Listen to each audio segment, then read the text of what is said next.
Muslims commence Ramadan. President Muhammadu Buhari sends felicitation advising on adherence to rules and curtailing the spread of the COVID-19. Update of Plateau State COVID-19 index case and measures to halt the spread. Plus, more palliative donations and collaborations to cushion effect of lockdown on the citizenry. These are more on today's Panorama. I am Jumma Yusuf.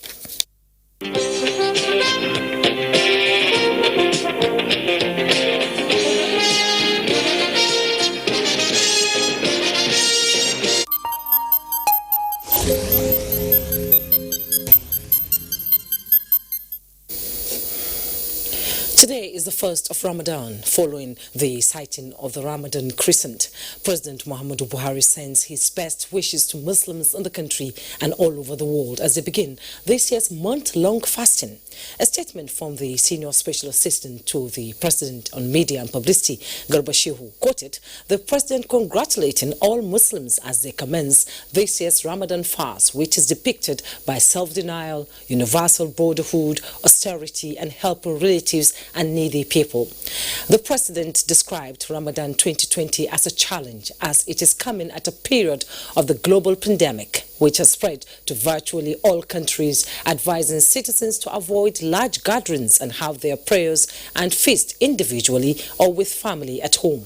President Buhari urged Muslims to endure and not to use coronavirus as an excuse not to participate in the Ramadan fast unless such abstention is warranted by the excuses clearly outlined by the health and religious authorities.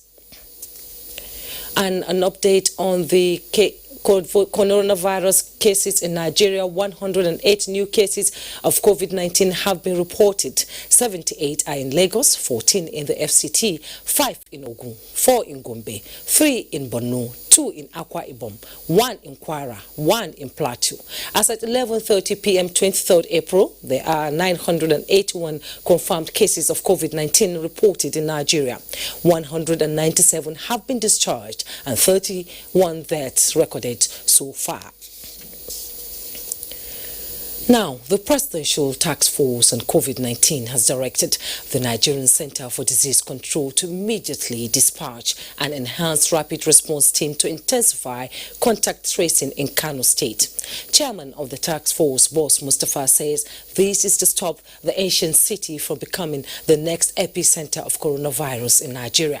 Mitere Ikpen reports. As Nigeria battles COVID-19, Kano State is in the eye of the storm. This follows reports of multiple deaths and mass burials, the cause of which the Nigeria Center for Disease Control and the state authorities are yet to unravel, even as the state grapples with increasing cases of COVID-19. The situation in Kano is still being assessed and monitored closely. Necessary steps are taken in conjunction with the state government to contain the spread of the pandemic in Kano and stop the city from becoming the next epicenter. We'll carry out control measures and see if it's an infectious disease, if it's COVID, if it's something else. These are things that are now happening in Kano. I think you'll see the results over the next few days. Additional lab equipments have also been sent to Kano yesterday, but the Kano lab at the moment is closed for the next few days while fumigation and disinfection is ongoing.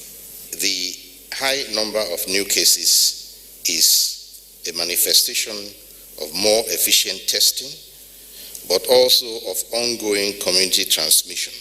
The Minister of Foreign Affairs was particularly unhappy with reports of discriminatory treatment meted out to some Nigerians in China on account of COVID-19. We are seeing videos. I have received reports and we've told them it's unacceptable. In addition, I have directed the consulate in Guangzhou to systematically detail every single case of discrimination and every single case of loss or damage suffered by any Nigerian. And we will pursue each and every single one very robustly with the Chinese government. The delay in the commencement of evacuation of interested Nigerians living abroad was attributed to issues of funding and other logistics which the task force says are being sorted out. In Abuja, Mitaire Ikben, NTA News. The Nigerian Center for Disease Control (NCDC) on Thursday confirmed the first index case of coronavirus in Plateau State.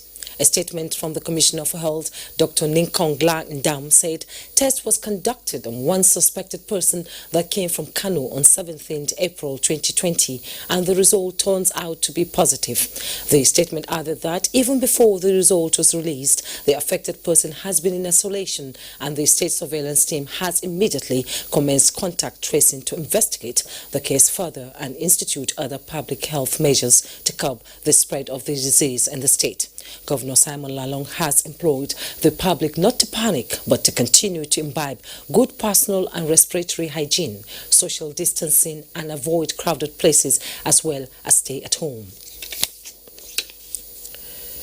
The Nigerian Center for Disease Control (NCDC) release for Thursday confirmed one index case in Plateau State. I now join Dr. Lar Ndam, the Plateau State Commissioner of Health, to tell us more.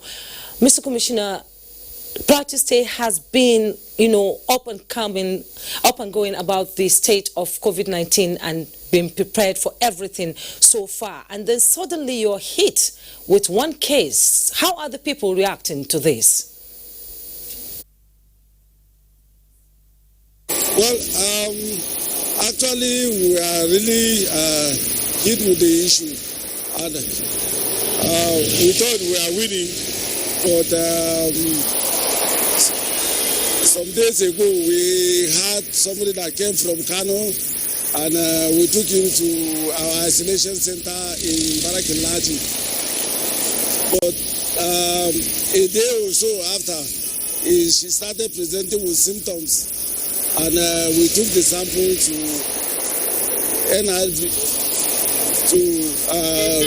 NVRI form. So yesterday, the result came out as positive. Prepared, and can you tell us the state of facilities in Plateau State since you've been preparing since the first index case in Nigeria? What is the state of your facility so far? So far, I think we are prepared. We have our isolation center ready. We have a treatment center, and so we are ready for any case to handle. And we have the manpower. Can you hear me?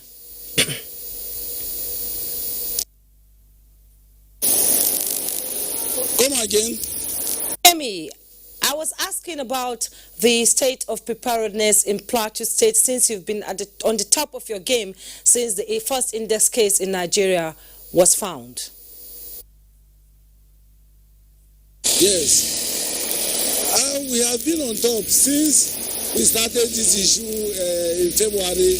We have been mobilizing our people, sensitizing them, and we have all our isolation center ready.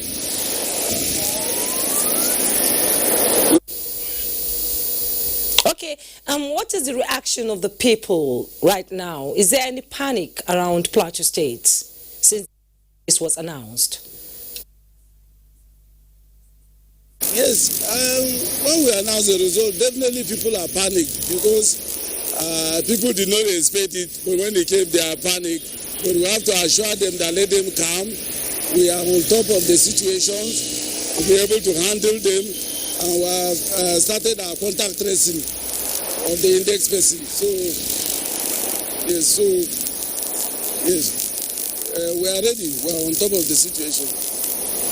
Doctor, what are you telling the people of Plateau now that you have an index case? What measures should they take, in protecting themselves and, trying to flatten the curve on COVID-19 and the spread in Plateau State? Are you observing a sit at home right now? Because I can see traffic moving around you. Is there a sit at home?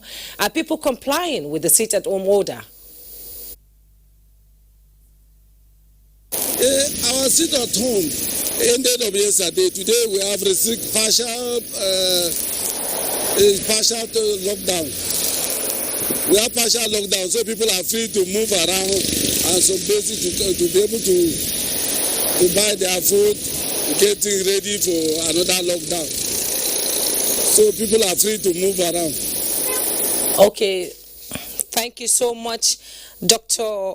Lardam, for your insight on COVID-19 case in Jos. We thank you so much for your contribution. It's been a pleasure having you on Panorama.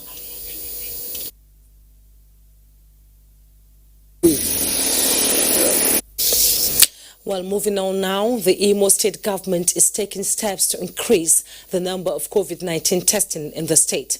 Bright Obucho reports that chairman of the task force on COVID-19, Professor Maurice Iwu, disclosed this at a briefing in Owerri, where he noted that the exercise is to further certify that Imo State is COVID-19 free.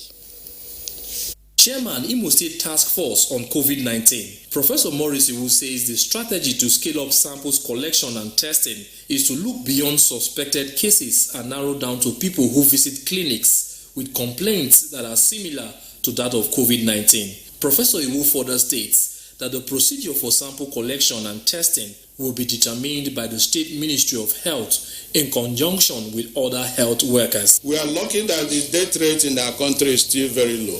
Happily so. But if we put these measures in place, it will reduce it even further. If we test more people, it will even make the ratio even further lower. And that is why it is important that we do all we can to make sure that this virus stays out of our border. Other members of the committee say, following training by the Nigerian Center for Disease Control and World Health Organization, they are equipped to carry out preliminary investigation. We are not resting on ours. We are enhancing surveillance, and we are also enhancing active case search, whereby right now community informants at the various localities have now to move from house to house. Avoid overcrowding. Keep your social distance. Wear your mask, even cloth mask made at home. Walk when you are going out. The task force also appeals to Imo people and all residents in the state to continue to cooperate with the state government directives in order to prevent the virus from entering the state. In Owerri, Bright Ebuchu, NTA News. There is high level of compliance in Jalingo, the Taraba state capital, with total lockdown directed by the state government. Joseph Austin reports that the order is indefinite. Taraba state is moving from partial lockdown to total lockdown. The state government has directed that all should stay at home with the exemption of essential duty workers. The lockdown commenced 22nd April 2020 from 11 o'clock in the night. This has become necessary in view of the increasing number of confirmed cases in our neighboring states. In spite of the fact that we have not recorded any confirmed case in Taraba state, we must not be complacent.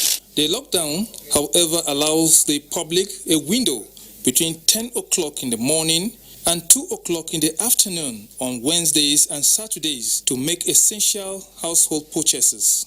All violators of this directive will be arrested and prosecuted. Vehicles found on the road during the period of lockdown will be impounded. A mobile court will be established to promptly try offenders at various points of entry into the state. In preparation for the isolation period, Jalingo, the state capital, witnessed mad rush with increasing number of vehicles on the roads and markets witnessing beehive of activities. In Jalingo, Joseph Saundo 10, NTA News. This is NTA Panorama live on the NTA network. We'll be back after these messages. Do stay.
Thanks for joining us. The government of Bauchi have come up with robust templates that will strengthen the existing partial lockdown on the state. Mahmoud Ibn Muhammad reports that measures taken by the state government includes ban on religious and social gathering. The novel coronavirus has affected all aspects of our lives. Faith is not an exception. Government hereby restricts the conduct of Ramadan tafsir to only the translator and the reciter. Stakeholders also agree unanimously to ban Taraweeh, Tahajjud and Itikaf prayers. These forms of worship are to be conducted by faithfuls within the confines of their homes. Even at that, please ensure social distancing. Another measure put in place by the state government is the ban on all commercial motorcycle activities and almajiris. The almajiri system, which operates through the aggregation and congregation of hundreds of children who beg by the day and cluster in large numbers at night, may accelerate the spread of the virus. The state government has also directed the closure of all markets across the state, except for Mondays, Wednesdays, and Saturdays. In Bauchi, Mahmoud Ibn Muhammad, NTA News. The Oni of Ife, Obade Ogunshi, has donated 2 fumigation vans to Osun State government to disinfect major parts of the state against COVID-19. Correspondent Femi Afari Ogun reports that Governor Boyega Oyotola received the facility in Osogbo.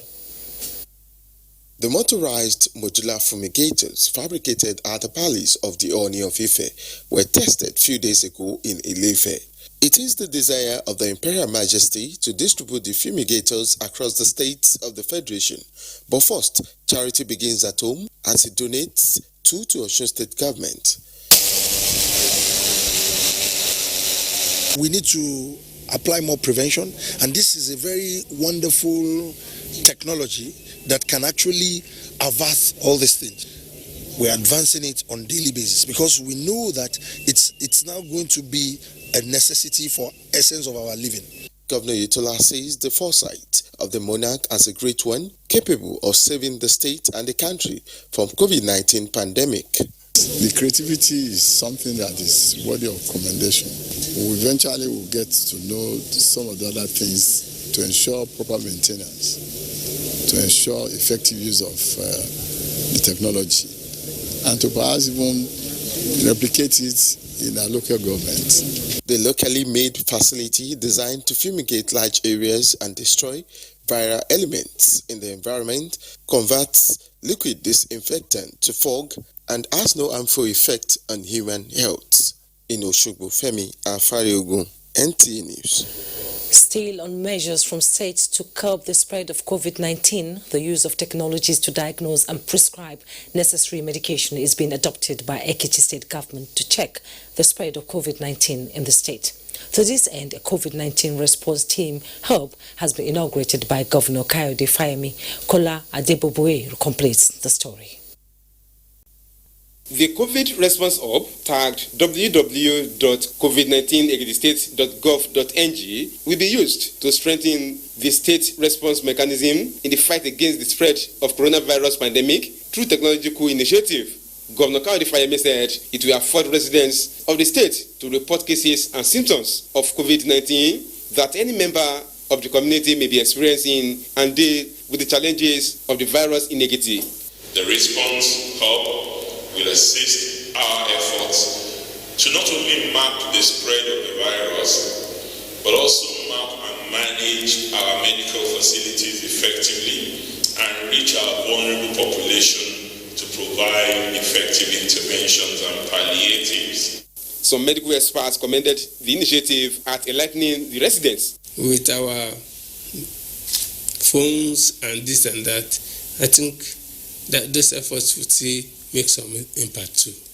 It shows that you sit down at your bedroom or your sitting room and you place a call to your doctor or to an organization who will now connect you up with the doctor. You have the choice of who to see, and then when you are there, you will relate well to your doctor. the use of geographical information system, a computer-based initiative that will facilitate interaction and consultation without physical contact by medical doctors, is what the initiative aspires to achieve. In Ado-Ekiti, Kola Adebabuyi, NT News. Commercial motorcycle riders, popularly known as Okada in Kwara State, will start to receive a loan of 5,000 naira each week next week. Kwara State Governor Abdurrahman Abdulrazak says the money is to ease their financial burden during this lockdown period. Raliat Ibrahim reports. 1 million naira will be disbursed to 20,000 Okada riders in Kwara State. Governor Abdurrahman Abdulrazak was at Government Secondary School in Ilorin where the enumeration of beneficiaries was being done. He told the Okada riders the loan was part of the state government's social investment program. We've seen the impact of COVID-19 on their businesses and the stay-at-home order. That's why we decided to enumerate them and give them aid for their businesses, because how do you expect them to survive sitting at home not working? So this also will be extended to other segments of the economy. Kogi-born Andrew Aigboka is an Okada rider who resides in Ilorin, Kwara State. He has been having difficulty feeding his family since the start of the lockdown. It's not easy for us, but with this one now, by the special grace of God, we are going to manage up. The loan will be extended to all sectors of the economy to ensure businesses do not grind to a halt during the lockdown period and after. Raliat Ibrahim, NTA News. The Lebanese community in Nigeria has donated palliative items to support the Federal Capital Territory Administration's effort to cushion the effect of the lockdown order. Making the presentation, the Lebanese ambassador to Nigeria, Hussam Diab, said it was their token donation to contain the dreaded COVID-19 in the FCT. Ifeanyi Ezumba reports. Donations made include 6,000 bags of rice, 600 bags of flour, 3,900 cartons of Indomie noodles, and 3,000 pieces of cooking oil. They also donated 2,000 cartons of table water. Lebanese community, they have established a fund, a voluntary fund, to donate to their compatriots here, the Nigerian compatriots, and they have made a donation of goods, food and consumable goods, water, and they want to put it in your capable hands and the capable hands of your team to distribute it as you may see fit. This contribution, I'm sure, will go to the most vulnerable. The FCT Minister of State, Ramatu Tijani Aliu, appreciating the Lebanese community, said they have proven to be part of the Federal Capital Territory. In this together. The Lebanese community called on the FCT to distribute the items to the poor and vulnerable in the society. In Abuja, Ifeanyi Ezumba, NT News. That's Panorama for today. Thanks for watching. More news on our other platform as the day continues. I am Jumwa Yusuf. Thanks for watching.